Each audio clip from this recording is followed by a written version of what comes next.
Hello hello.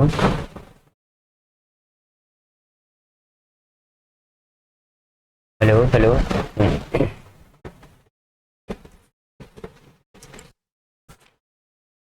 Hello everyone, welcome to Spire Math. और कैसे हैं आप लोग बताइए। बेसिकली हमने दो लेक्चर आपको प्रोवाइड किए हैं इसमें एसएचएम में। दो लेक्चर में हमने एक लेक्चर में प्रूफ्स बताए थे कि किस तरीके से वेलोसिटी और डिस्प्लेसमेंट का रिलेशन होगा, टाइम और वेलोसिटी का रिलेशन होगा। तो इस तरीके से कुछ चीज़ें हमने आपसे डिस्कस की थी। उसी को आगे बढ़ाते हैं और एक क्वेश्चन डिस्कस करते हैं। जैसे पीछे वाला क्वेश्चन दिखाएं, हुक्स लॉ के बारे में लास्ट टाइम पे हमने आपको पढ़ाया था कि बेसिकली हुक्स लॉ क्या होता है। हुक्स लॉ में आपको ये बताया था कि एक स्ट्रिंग आपको लेनी है, इलास्टिक स्ट्रिंग, जिसको हिंदी के गांव के बच्चे जो है गेटिस बोलते हैं ना। इलास्टिक स्ट्रिंग है या स्प्रिंग मान लो, इस टाइप से कुछ है। तो उसकी ओरिजिनल लेंथ क्या होती है, और उसकी ओरिजिनल लेंथ मान लो तुमने कुछ लेट कर ली थी यल, और फिर उसको थोड़ा स्ट्रेच किया गया, मतलब थोड़ा खींचा गया। खींचने से वो सी पॉइंट तक गया। सी पॉइंट पे जाने के बाद उसकी जो लेंथ हो गई वो बी हो गई। मतलब वो इतना खींचा गया, ये यहाँ पे देखो, इतना खींचा गया कि ये देखो यहाँ पे, ये इतना खींचा गया तो इसकी लेंथ कितनी हो गई, बी। तो इलास्टिक स्ट्रिंग में जो स्ट्रेस होता है वो स्ट्रेस के डायरेक्टली प्रोपोर्शनल होता है। स्ट्रेस को हम लेमडा टाइम्स स्ट्रेन लिख सकते हैं, जहां पे लेमडा मॉडुलस ऑफ इलास्टिसिटी होता है। टी हमारे पास क्या है, स्ट्रेस यानी टेंशन जिसे बोलते हैं। हम लोगों ने खूब टेंशन के बारे में सुना है, टेंशन, दिमाग की टेंशन ले लो। लेमडा टाइम्स स्ट्रेन, तो ये lambda times change in length divide by natural length जो होता है वो वाला काम होता है। इसका फार्मूले का यूज हम क्वेश्चन लगाते टाइम में करेंगे। क्लियर? तो परेशान नहीं होना है, बस देखते रहिए और सीखते रहिए।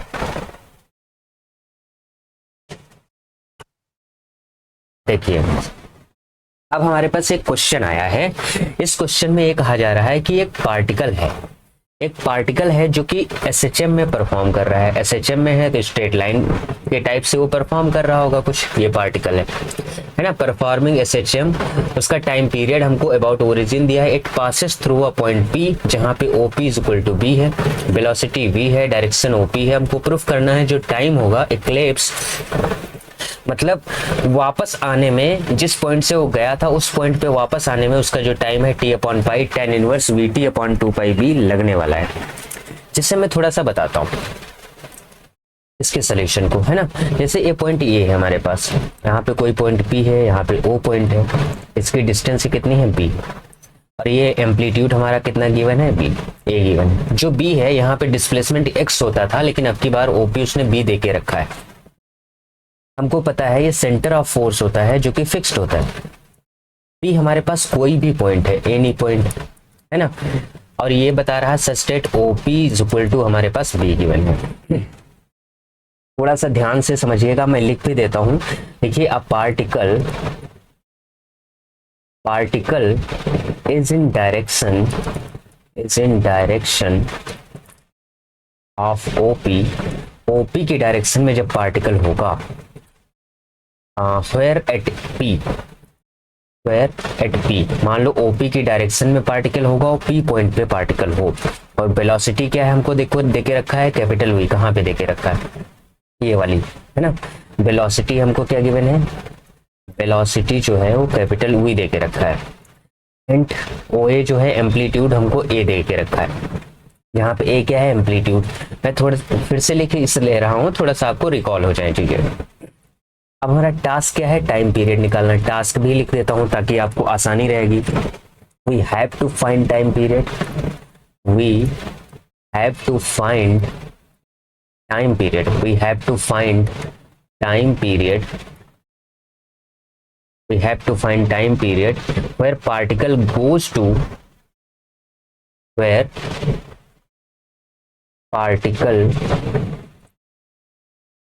पार्टिकल गोज टू, कहां पे जाएगा, where particle goes to P to A. P से ए जब पार्टिकल गया, फिर कह रहा है ए से पी की तरफ वापस आएगा, तो वापस आने में उसको कितना टाइम लगेगा, ये तो पूछ रहा है। P to A and return A to P, A से पी पे आने में उसको कितना टाइम लगा। लेट कर लेते हैं particle let particle takes time t1, मान लेते हैं let particle takes time t1 from O to P, then P to A। देखो O से P पे जाने पे अगर उसको T1 समय लगा है तो आपको पता है SHM में जो टाइम हमने स्टार्टिंग में लिखा था वो T/4 लिखा था, तो T/4 यानी टोटल टाइम होगा। देन P to A हमारे पास टाइम क्या हो जाएगा, T/4 से आप T1 को माइनस कर दी, जो ये वाला टाइम हमारे पास बचेगा। देन टोटल टाइम, जो टोटल टाइम हमारा हो जाएगा from P to A and A to P is, from P to A and A to P is, मतलब P से A और A से P पे आने में टोटल टाइम कितना होगा, देख लो P से A तक का टाइम हमारे पास इतना है, T/4 माइनस का T1, तो एक बार गया एक बार आया, तो ये कितना हो जाएगा 2 टाइम्स T/4 माइनस का T1, ये हमारे पास क्या हो जाएगा टोटल टाइम। इतनी बात समझ में आई, ये थोड़ा थ्योरेटिकल पोर्शन हो गया। अब आगे देखो, यूजिंग, हमको क्या यूज करना है, वेलोसिटी इज इक्वल टू क्या होता है म्यू a² माइनस का x², है ना। लेकिन हमको एट पॉइंट P पे हमको क्या गिवन है, जो वेलोसिटी है वो कैपिटल V दे के रखा है और x जो था वो b दे के रखा है, तो हमारा इक्वेशन कन्वर्ट हो जाएगा कैपिटल V² म्यू, ये हो जाएगा हमारे पास a² और माइनस का b²। बताइए इस वाले इक्वेशन में तो कोई संशय आपको नहीं, अगर इतना हो गया तो यहाँ से कैपिटल V में लिख सकता हूँ under root mu under root a² minus का b², इसको इक्वेशन स्टार मान लेता हूँ। पॉजिटिव साइन हम ले रहे हैं, क्यों ले रहे हैं, क्योंकि प्लस माइनस आएगा ना। पॉजिटिव साइन टेकन, यहाँ पे लिख लो positive sign is taken due to direction of OP, due to direction of OP, OP की डायरेक्शन में है इसलिए, ओपी की डायरेक्शन में है इसलिए हम पॉजिटिव साइन ले रहे हैं। क्लियर नाउ, अब इसको सॉल्व करना है और टाइम निकालना है। चलिए करते हैं सॉल्व। हम आ जाएंगे अपने कलर व्हाइट पे, ठीक है। आल्सो हमको इसके बारे में पता है, इसके बारे में also v² is equal to mu a² minus का x² है, यहाँ से v is equal to under root mu under root a² minus का x²। पॉजिटिव साइन क्यों ले रहे हैं ये बात पता है। v को हम अगेन लिख सकते हैं dx/dt, ये कर चुके हो लेकिन फिर भी करवा दे रहे हैं, a² माइनस x², तो यहाँ से dx upon under the root a² minus x², ये आ जाएगा हमारे पास रूट म्यू ऑफ dt। इसको इक्वेशन सेकंड मान लेते हैं। अगर मान लेते हैं कि if time t1 if t1 is time from O to P हमारे पास t1 का समय है, ये मान लेते हैं। तो ये हमारे पास कहाँ है, 0 से b तक जाएगा ना। आपकी बार x हमारे पास क्या है, b है, तो इंटीग्रेशन हम ले लेते हैं 0 to b dx upon under root a² minus x² which is equal to under root mu बाहर आ जाएगा 0 से t1 d ऑफ t। इसको जैसे सॉल्व करोगे ये हमारा किसका फार्मूला बनना है, साइन इनवर्स x/a का। इंटीग्रेशन तो आता ही है ना, और 0 to b ये हो जाएगा रूट म्यू और t1, ये हो गया। फिर इसके बाद में देखते हैं, तो यहाँ से बेसिकली t1 जो निकल के आया हमारे पास 1/रूट म्यू, इधर भेज दिया sine inverse p/a, sine inverse p/a, ये हमारे पास क्या हो गया, t1 हो गया। इतनी बात समझ में आई। टोटल टाइम पीरियड हमको देके रखा है, टोटल टाइम पीरियड क्या देके रखा है, 2 टाइम्स t/4 माइनस का t1, यही तो दिया था 2 टाइम्स। ऐसे लिखो इसको, कैपिटल t/2 माइनस 2t1 ऐसे, तो यहाँ से आ जाएगा हमारे पास t/2 माइनस 2t1 की वैल्यू है हमारे पास 2/रूट म्यू आ जाएगा, और साइन इनवर्स b/a। बताइए इसमें कोई दिक्कत तो नहीं, इस वाली वैल्यू को t1 की जगह पे यहाँ पे रख दिया मैंने। अब बेसिकली क्या करना है, अब हमको करना क्या है, हमको पता है कि t इज इक्वल टू क्या होता है 2 पाई/रूट म्यू। तो यहाँ से 1/√म्यू की वैल्यू आ गई t/2 पाई। अब ये वाली जो वैल्यू है ज़रा इसमें 1/√म्यू की वैल्यू रखो तो यह आ जाएगा t/2 माइनस का 2/2 पाई, ऊपर चला जाएगा t और साथ में साइन इनवर्स b/a आ जाएगा। 2 से 2 कैंसिल हो जाएगा। अब t/पाई हम अगर कॉमन ले लें, यहाँ पे पाई कॉमन ले रहे हो तो ऊपर आ जाएगा पाई/2 माइनस का ये हो जाएगा हमारे पास t/पाई कॉमन हो गया साइन इनवर्स b/a। अब बताओ 90 माइनस थीटा कितना होता है, sine 90 minus theta cos theta sine inverse में है तो यह आ जाएगा t/पाई कॉस इनवर्स b/a। बताइए पाई/2 माइनस साइन इनवर्स b/a, तो we can write like this. इतनी बात में अगर कोई संशय हो तो बताइए। नहीं, नहीं है ना, वेरी गुड। तो हमारे पास जो टोटल टाइम आया वो मेरे पास निकल के आया t/पाई कॉस इनवर्स b/a। बट हमको चाहिए तो tan में वैल्यू था, तो मैं लेट करता हूँ, लेट थीटा बराबर कॉस इनवर्स b/a। ठीक है, ऐसे। तो यहां से एक बात बताओ, ये हो जाएगा cos theta is equal to b/a। Cos होता क्या है, हिंदी वाले बच्चे लाल बटे कक्का, इंग्लिश वाले क्या होता था जो हाइपोटेनियस वगैरह हो, ऐसे होता है ना, ऐसे। ये जो हमारा बेस होता है, बेस हमारे पास क्या गिवन है b, और ये हमको क्या गिवन देके रखा है a, और तो इसकी वैल्यू क्या हो जाएगी √a² माइनस का b² आ जाएगा। तो यहाँ से हमको tan थीटा की वैल्यू मिल जाएगी क्या, ये परपेंडिकुलर अपॉन बेस यानी √a² minus b² upon b। तो यहाँ से थीटा की जो वैल्यू निकली वो हो गई tan inverse √a² minus b² upon का b। क्लियर, ये हमारे पास थीटा की वैल्यू हो गई। आप बताओ टोटल टाइम, तो क्या ये जो कॉस थीटा था, कॉस थीटा उसको हमने इसमें कन्वर्ट कर दिया, तो क्या अगर ऐसा है तो मैं लिख सकता हूँ total time is equal to t/पाई, कॉस की जगह पे आप लिख सकते हो tan inverse √a² minus b² upon b। Clear. अब इतना होने के बाद हम क्या करेंगे, आपको याद होगा v is equal to √μ √a² minus b², starting में मैंने लिखा था, है ना। तो यहाँ से √a² माइनस b² की वैल्यू क्या आ गई v/√μ।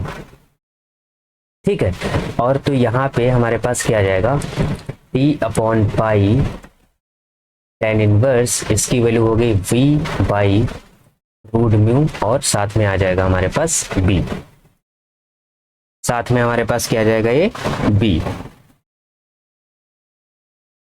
अब देखो, अभी पीछे मैंने बताया आपको कि t इज इक्वल टू क्या होता है 2 पाई/√μ होता है। तो यहाँ से 1/√μ की वैल्यू निकाली थी हमने t/2 पाई, तो √μ 1/√μ की वैल्यू भी इसमें पुट कर दो, तो आ जाएगा हमारे पास t/पाई tan इनवर्स v/b, √μ की वैल्यू हो जाएगी 1/√μ की वैल्यू, ये हो जाएगा यहाँ पे 2 पाई/t, ऊपर चला जाएगा। तो ओवरऑल हमारे पास बना t/पाई tan inverse vt/2 pi b। This is tt मतलब टोटल टाइम। बताइए समझ में आया कि नहीं। इस तरीके से क्वेश्चन को हम इस वाले सॉल्व करेंगे, और जैसे ही सॉल्व हो जाएगा मेरा तो काम ही बन जाएगा। बताइए, आई थिंक क्लियर हो गया होगा, इतना टफ भी क्वेश्चन नहीं है, बस थोड़ा सा दिमाग लगाना है, और दिमाग लग गया बस समझो काम हो गया। एक और थोड़ा सा बड़ा क्वेश्चन आता है, बड़ा क्वेश्चन है लेकिन अच्छे क्वेश्चन है, पूरे पूरे पूछे जाएंगे आपको, समझ लो 10 से 12 नंबर में, 15 नंबर में, है ना। अब ये वाला क्वेश्चन देखिए, अब बहुत इंपॉर्टेंट क्वेश्चन है ये। जो भी क्वेश्चन कर रहे हैं ना, एज इट इज आपको देखना एग्जाम में मिलेंगे। Two body of mass m और m डैश, दो बॉडी हैं जिनका मास, एक का मास m है और एक का m डैश है, attached to the lower end of elastic string, जो कि इलास्टिक स्ट्रिंग के लोअर एंड से क्या है अटैच्ड है। Fixed hang at a rest, prove that distance m from the upper end string and the time इतना पर इज द अनस्ट्रेच्ड स्ट्रिंग, और b और c हमारे पास डिस्टेंस है, which it would be stressed one supporting m and m dash respectively. Question कह क्या रहा है, क्वेश्चन पहले समझो, मैं बताता हूँ। मैं नॉर्मली क्वेश्चन आपको समझाता हूँ, थोड़ा सा ग्राफ के माध्यम से क्लियर करते हैं। जैसे सोल्यूशन जब हम इसका करेंगे, वो कह रहा है कि एक स्ट्रिंग आपके पास थी ए से बी, जिसकी डिस्टेंस ले लो ए, जिसकी डिस्टेंस हमारे पास क्या है, ए। क्लियर? एक स्ट्रिंग हमारे पास है जिसकी डिस्टेंस हमारे पास कितनी है, ए। Very good. अब कह रहा है कि अपर एंड को फिक्स रखना है, अपर एंड को फिक्स रखना है, ए और बी। ये हमारे पास ए है, ये बी। कह रहा है कि इसमें वेट मास यम इसमें टांगना है, और जैसे टांग दोगे तो इस सी पॉइंट तक स्ट्रेच हो जाता है। मतलब पहले तो हमारे पास ए लेंथ की ये स्ट्रिंग थी, और इस पे हमने लगा दिया tension T1, tension T1, tension T1 लगाया, और वेट लगा दिया हमने m, यानी मास m को इससे हैंग कर दिया, लटका दिया, और लटकाने से B से C की पोजीशन ले रहा है, और इसकी डिस्टेंस हमने मान ली कि ये B है। तो यहाँ पे मास m लगाया तो वेट हमारे पास यहाँ पे लगेगा। तीसरे केस में क्या कहता है, तीसरे केस में कहता है कि आप उसको तो फिक्स ही रखोगे, A से लेके B वाले टर्म को, ये वाली डिस्टेंस है। फिर B से C वाला भी टर्म आपको फिक्स ही रखना है, ये वाली डिस्टेंस आपकी B है। तेरा C पे आपकी बार m डैश मास लगाओ, वो D की तरफ जाएगा, m डैश मास लगा दिया, D की तरफ जाएगा। इसकी डिस्टेंस हमारे पास C मान लिया हमने।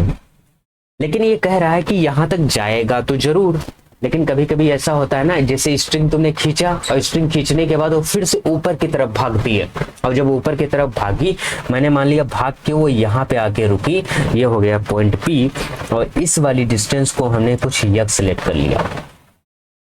क्लियर? इतनी बात में तो कोई समस्या नहीं है।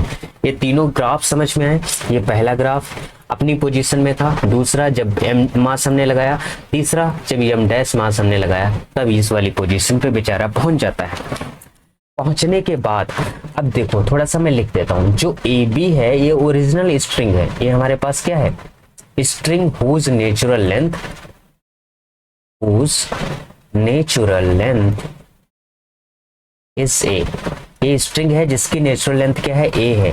दैट मीन्स ए बी की जो वैल्यू है वो हमको ए दे के रखा है। दूसरे में क्या कर रहे हैं, अमास लिखिए, a mass, a mass capital M is attached to B, is attached to B, it descend to C, that is B C is equal to B. मतलब जैसे ही हमने मास बी लगाया, ये हमारे सी तक देखो पहुंच रहा है, जहां पे B C is equal to B value ली, आप फिगर 2 में सीन कर सकते हैं। वेट एम जी जो है हमारे पास, weight M G is acting, hero heroine वाली एक्टिंग नहीं, ठीक है, in downward direction. M G जो है वो डाउनवर्ड डायरेक्शन हो रहा है, in downward direction. And T1 is the tension, T1 is the tension in upward direction, is upward direction.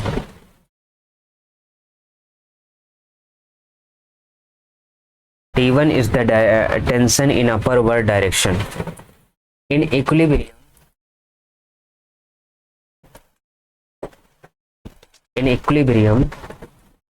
जो T1 है वो हमारे पास क्या हो जाएगा, mg। बेसिकली ए बी हमारे पास एक स्ट्रिंग है जिसकी नेचुरल लेंथ हमको ए दे के रखा है, और कोई भी यम वेट जो हम अटैच्ड करते हैं बी पे, तो वो नीचे की तरफ भागता है सी पॉइंट तक, मतलब खिंच जाता है। और वेट mg जो है वो डाउनवर्ड डायरेक्शन में लग रहा है। T1 हमारे पास क्या है, टेंशन है अपर डायरेक्शन में। तो जब ये इक्विलिब्रियम की कंडीशन में आता है तो टेंशन हमेशा वेट के क्या हो जाता है, इक्वल, और वेट हमारा क्या गिवन है, mg। तो T1 टेंशन जो है वो mg के इक्वल हो जाएगा। इसको आप इक्वेशन 1 मान लीजिए। अब हुक्स लॉ क्या कहता है, बाय हुक्स लॉ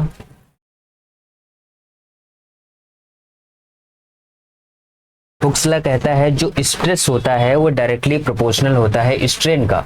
तो जब हुक्स लॉ निकालते हैं तो जो टेंशन होता है, चेंज लेंथ में कितना हुआ है b, ओरिजिनल लेंथ हमारे पास क्या है a, तो b बाई ए आ जाएगा लेमडा टाइम्स, इसको हम इक्वेशन क्या कह देंगे 2। 1 एंड 2 से हमने क्या देखा, जो T1 वहां पे था mg था, यहाँ पे T1 क्या है लेमडा b बाई ए, इसको इक्वेशन हम क्या मान लेंगे थर्ड। वन मास, अब मान लो जैसे हमको ए पॉइंट मिल गया, बी पॉइंट मिल गया, सी पॉइंट मिल गया, अब सी पॉइंट पे जब m डैश मास लगाएंगे तो क्या हमारे पास चेंज आएगा, उसके बारे में देखते हैं। When mass m dash attached to a point c, it descend to d, it descend to d when mass, when m dash is falls off, जो समझा दिया है ना वही है कि जैसे मान लो कि वो नीचे की तरफ जब जाएगा, जितना ही खींचेंगे तो एक टाइम आएगा ना तो ऊपर भी उठेगा, जैसे उसको छोड़ दोगे तो मान लो P पॉइंट तक वो वापस में चला गया, falls off, then mass m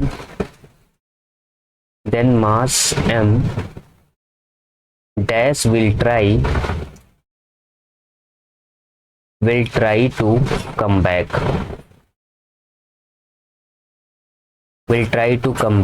at any instant p is the position, किसी टाइम पे उसने पोजीशन p ले ली, जब वो कम बैक हुआ P is the position, then equation of motion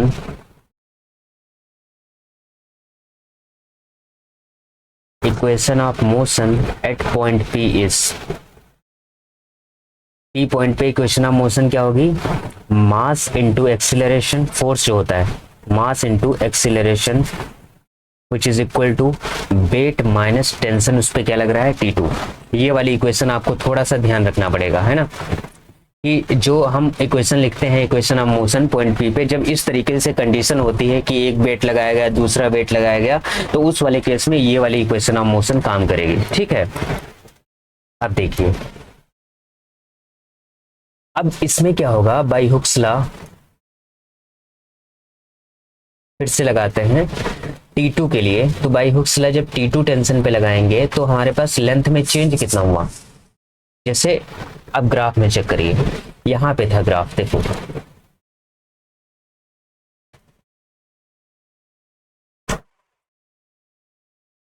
ए हमारे पास ए पॉइंट है, ए बी है, बी से ए पे जो लेंथ है हमारे पास वो ए गिवन है, बी से सी पे जब इसको थोड़ा सा एम वेट लगाया गया इस पे तो बी लेंथ में चेंज हुआ, सी से डी में ये सी डिस्टेंस में चेंज हुआ, लेकिन जैसे ही ऊपर की तरफ भागेगा ये तो हमारे पास किसी पॉइंट पी पे आएगा, तो बी से लेके पी तक में जो डिस्टेंस है वो बी प्लस एक्स हो जाएगी। ये यहाँ से देखो बी से लेके पी तक ये जो डिस्टेंस है ये x plus b plus x हो जाएगी, तो ये चेंज इन लेंथ हुआ, ठीक है।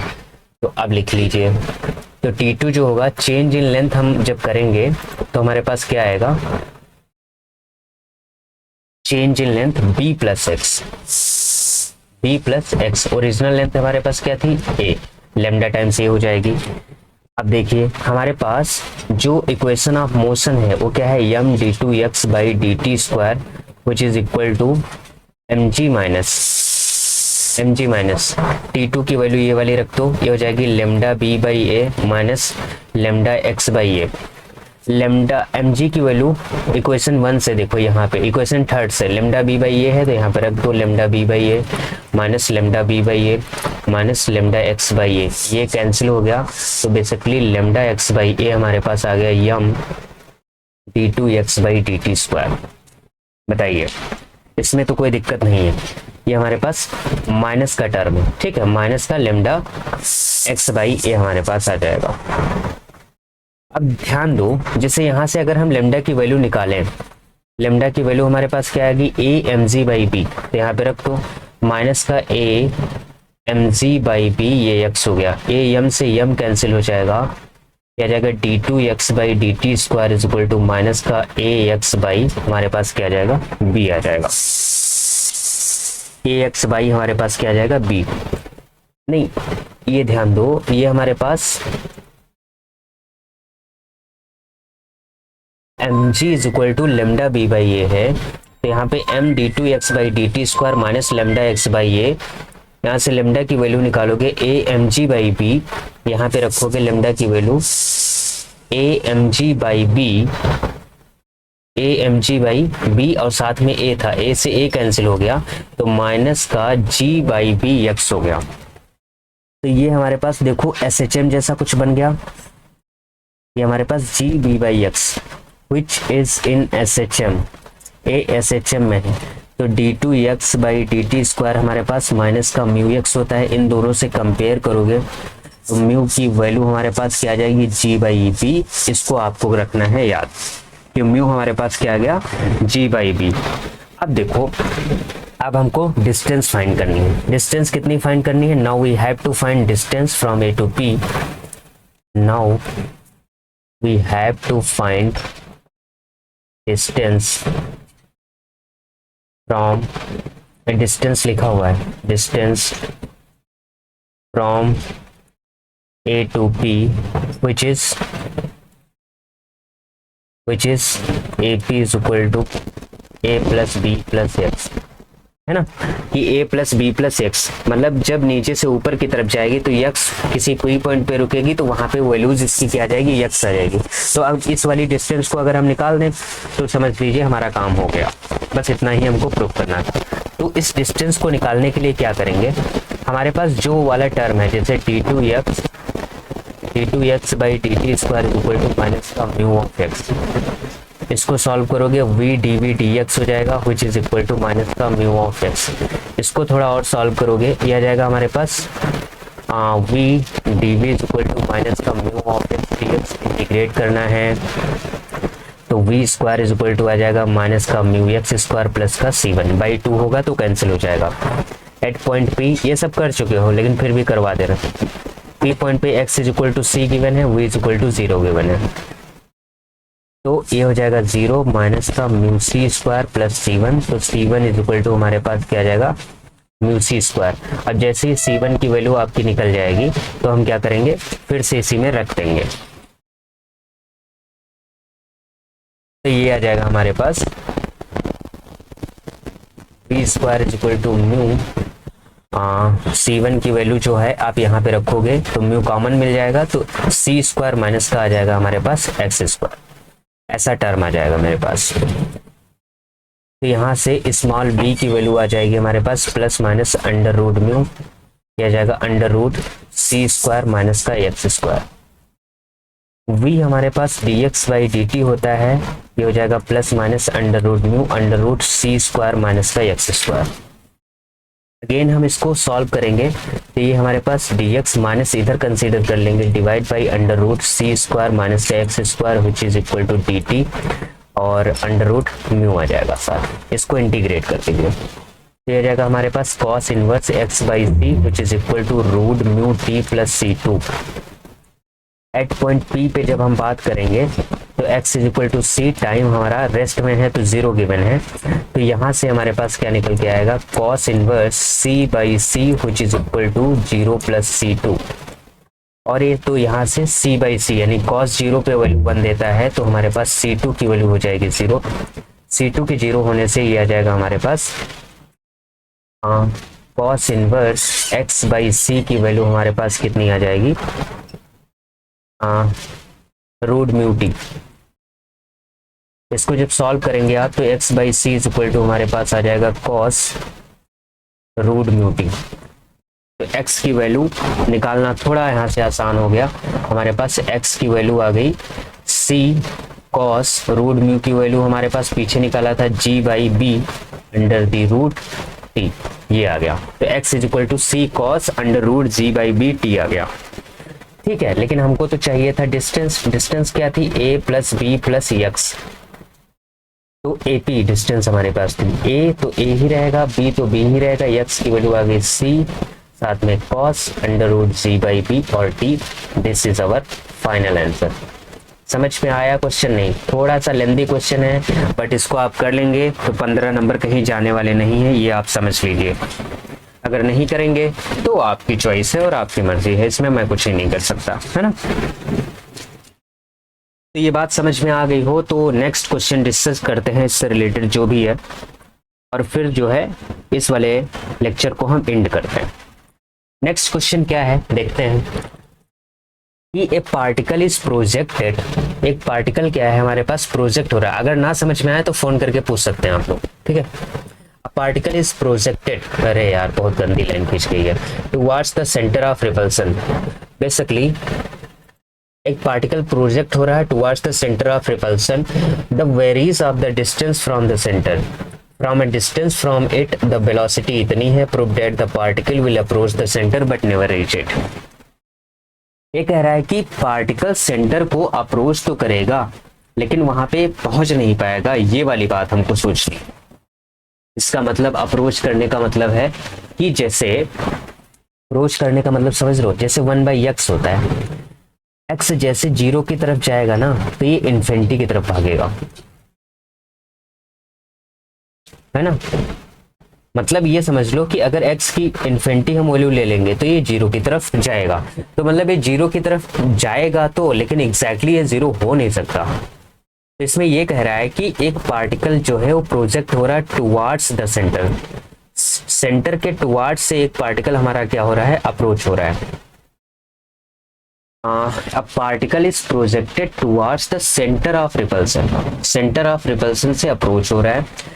The varies as a distance from the center, okay, distance a, centre से उसकी डिस्टेंस कितनी है, a है, और वेलोसिटी a रूट म्यू बना लेते हैं, बिना ग्राफ के समझ ही नहीं आता।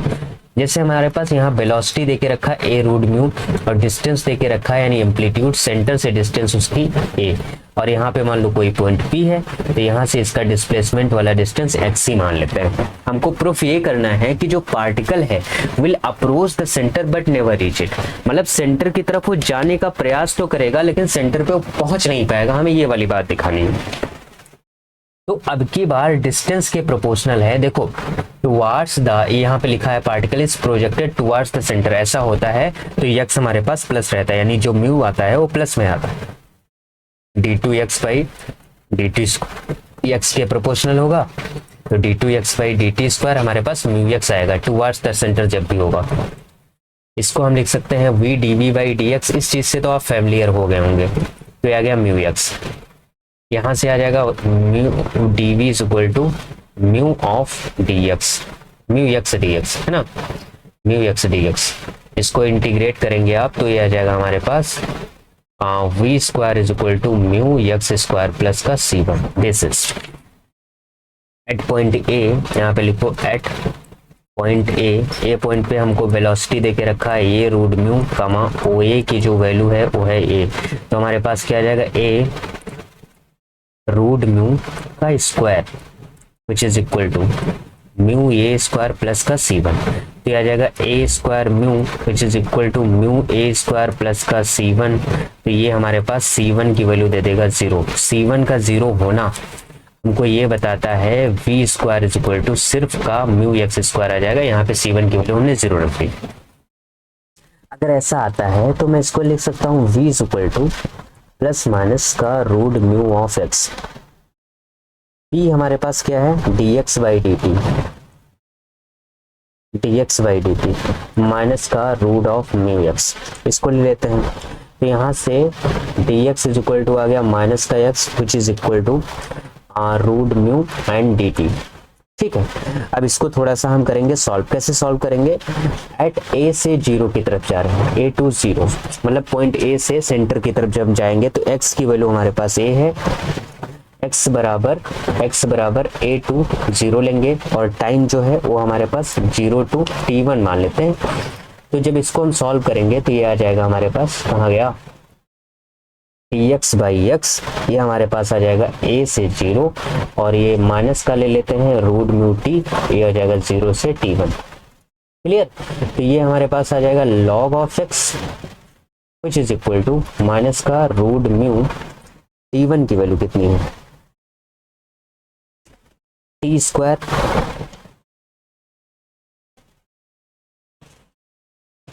t स्क्वायर कहाँ आएगा, कुछ गड़बड़ हो गया। यहाँ पे सिर्फ रूट म्यू था, ये साथ में हमारे पास dt था, तो यह आ जाएगा हमारे पास t1। अरे यार गड़बड़ हो गया, मैं थोड़ा सा इरेज करके करता हूँ। क्या हो जाता कभी कभी। सांसों की माला पे सिमरूं मैं तेरा नाम। ये हो गया log x a20 क्लियर। ये माइनस का रूट म्यू t1, ये हो जाएगा log 0 माइनस का log ऑफ a, ये हो जाएगा माइनस का रूट म्यू ऑफ t1। अब ध्यान दो, ये हमारे पास आया लास्ट में log ऑफ 0 माइनस का log ऑफ a माइनस का रूट म्यू t1। ठीक है, अब ध्यान दो log 0 हमारे पास क्या होता है, इन्फिनिटी। तो कुछ करो ही ना करो, t1 हमारा किधर की तरफ जाएगा, इन्फिनिटी की तरफ। और t1 जैसे इन्फिनिटी आ गया तो मैं यहाँ से बोल सकता हूँ particle will never reach to the center, will never reach to the center। ऐसा ही यहाँ पे होता है। ठीक है, मतलब पार्टिकल सेंटर की तरफ नहीं जाएगा जब वो इन्फिनिटी की तरफ जाएगा। सेंटर की तरफ अगर जाना होता तो वो एक्स डिस्टेंस के साथ में कोई ना कोई फाइनाइट वैल्यू लेके आता। अगर वो फाइनाइट वैल्यू नहीं लेके आ रहा है तो इसका मतलब यही। बताइए, अगर कोई भी समस्या हो इस वाले क्वेश्चन में, या जो पीछे मैंने डिस्कस किया ये वाला क्वेश्चन बहुत अच्छा, 2 क्वेश्चन तो बहुत अच्छे, एक मिलेगा आपको आज की क्लास से क्वेश्चन देखना आपके एग्जाम में। ठीक है, तो बस अब इसके बाद हम डिस्कस करेंगे आपको rectilinear motion with uniform acceleration. ये नेक्स्ट लेक्चर आएगा, और बताते रहिए, कमेंट करते रहिए कि हाँ कैसा आपको पढ़ के लगा। ठीक है, तो मिलते हैं आपसे नेक्स्ट लेक्चर में, तब तक के लिए बाय बाय, मौज करिए, पढ़ते रहिए।